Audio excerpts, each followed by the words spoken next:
ভোটে দাঁড়ালো তখন বিকাশ ব্যানার্জি আমাদের বাড়িতে এলো, জড়বড় ভাবে এলো যে দাদা আমাকে এইবারে ভোটটা দিয়ে দিন, আমার তো বয়স হয়ে গেছে, আমি কিন্তু জিতে গেলে কাজ করব, আর হেরে গেলে আমি পুরো টিএমসি পার্টি ছেড়ে দেবো, এরকম ভাবে বললো।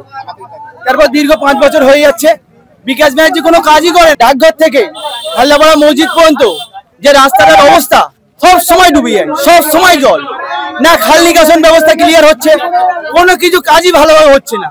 কতবার মানুষ জানাচ্ছে, হ্যাঁ মানুষের যদি পৌরসভায় ঘর আসার প্রয়োজন হয়, কেউ গাড্ডা খোলে বিকাশ ব্যানার্জি আগে জেনে যায়, সকালবেলায় চলে আসে, কিন্তু কাজ নির্ধারিত হয় না। আমরা সরকার নির্বাচিত করেছি, কাউন্সিলর নির্বাচিত করেছি আমাদের এলাকার ড্রেন পুকুর ঘাট এগুলো পরিষ্কার করানোর জন্য, তো আমরা দেখতেছি কাউন্সিলর কোনো কাজ করে না। আমাদের নিজের গ্রামবাসীকে নিয়ে নিজেদের পকেটের পয়সা দিয়ে ড্রেন পরিষ্কার করানো হচ্ছে, রাস্তার স্ল্যাব তুলে ড্রেন পরিষ্কার করানো হচ্ছে, কিন্তু কাউন্সিলর কোনো তহবিল থেকে কিছু এখানে দেয় না। আর কাউন্সিলর কিন্তু একটাই কাজ খুব মাস্ট, সেটা হচ্ছে পুকুর যতগুলো এখানে আছে পুরো ভরাট করে কোমোটারি করে টাকা খেয়ে নিয়েছে।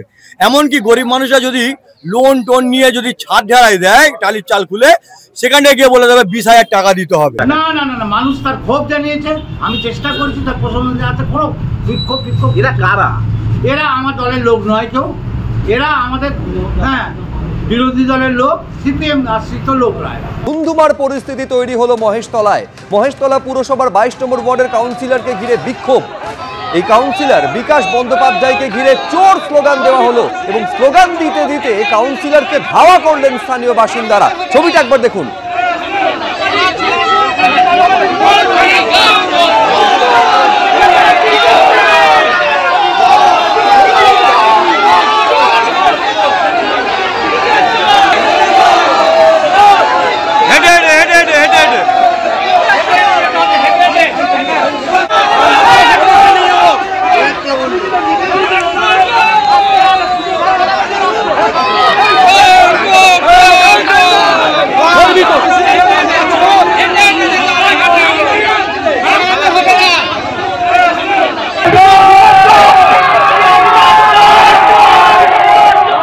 দেখতে পাচ্ছেন একেবারে স্থানীয় বাসিন্দারা তারা কাউন্সিলরকে ধাওয়া করছেন এবং চোর স্লোগান দিচ্ছেন। স্পষ্ট অভিযোগ, 5 বছর ধরে ক্ষমতায় থাকার পরেও কোনো উন্নয়নের কাজ তিনি করেননি, নিকাশি ব্যবস্থার কোনো কিছু তিনি করেননি বলে অভিযোগ করছেন স্থানীয় বাসিন্দারা।